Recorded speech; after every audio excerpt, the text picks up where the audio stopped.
Now to the unenviable task of trying to find peace in Syria. While the date for the so-called Geneva II talks has finally been set for January, the full list of attendees is still unknown. Last night on this program, we brought you the full extent of the humanitarian horror that's unfolding without end in Syria. So what are the realistic chances that the war might end? The UN Special Envoy Lakhdar Brahimi announced the talks, but in this exclusive interview from Geneva, he tells me that he's going into them with his eyes very much wide open. Ambassador Brahimi, it's great to see you. Thanks for joining me again on this program. You've been trying to get... Thank you very much. You've been trying to get all sides together for a long time now. You had hoped to do so in the summer. What has changed? Why now? Because we don't even know who's going. You haven't even extended an invitation list, I understand, unless that's changed. Yes, sure. The government says it's going. The opposition says... hasn't told you yes or no. The armed opposition says it's not going. The others don't even know whether they're going. So what's different now? It is very, very different because the government is saying plainly, clearly that they are coming without any preconditions. The opposition are saying that they are coming, although they have questions, fears, and doubts. But they said they are coming, and they will be coming. And we have always been conscious of the fact that all we can hope for is what I call a delegation that is reasonably representative. All right, you said the government is coming with no preconditions. Well, our Fred Pleitgen interviewed the Deputy Foreign Minister. He says, yeah, no preconditions, but immediately set a condition, which is that President Assad would be involved in any government transition in Syria. Is that acceptable to you? What has been said is that there will be no preconditions, but once the conference starts, the parties will be free to put on the table issues that they feel strongly about, it being very clear that what we are going to discuss is the implementation of the declaration of the 30th of June 2012. I want to ask you about that. I want to ask you about, you know, initially, the communique that you refer to said that there has to be a substantial cessation of hostilities. That does not look to be the point. So that's changed, right? No ceasefire.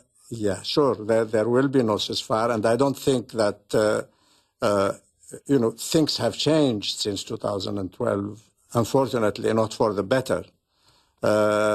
So we are now calling on the parties who are coming to Geneva to see if they can take any confidence-building measures like diminishing the level of violence, like releasing prisoners, and similar things like that, like also facilitating the arrival of humanitarian aid to the millions of people who need it inside Syria. Well, sorry, I just wanted I wanted to ask you about that because the initial communique also says that in order for these talks to go forth, there have to be a set of agreements. Number one, to intensify the pace and scale of the release of those who've been arbitrarily detained, and this you've said the government has to do. The government has to ensure the freedom of movement throughout the country for journalists, and it has to respect the freedom of association and the right to demonstrate. I mean, are any of those, have any of those been met? No. I think, you know, the situation has worsened beyond recognition. You know, in June, in end of June 2012, the situation was still largely a government heavily armed and using its force to repress a rebellion and a few people that were armed and fighting it. Now, I think the situation is much worse. So we will be very happy to see, you know, these measures taking place. But I think we have I think we have accepted, everybody has accepted, that most of these things will happen after the conference starts, not before. Do you think one side or the other feels that they're winning right now? Some time ago, both sides were absolutely certain that they are winning. Mm-hmm. I think there is a little bit more doubt now. Okay. So you think this... yeah, both sides now tell me there is no military solution. To be precise, individuals on each side tell me that there is no military solution. I mean, they agree with us at long last that there is no military solution to this tragedy. It's a massive mountain that you have undertaken to climb, and we wish you all the best. Yes, it is. Thank you very much, Christian. Thank you very much indeed for having me.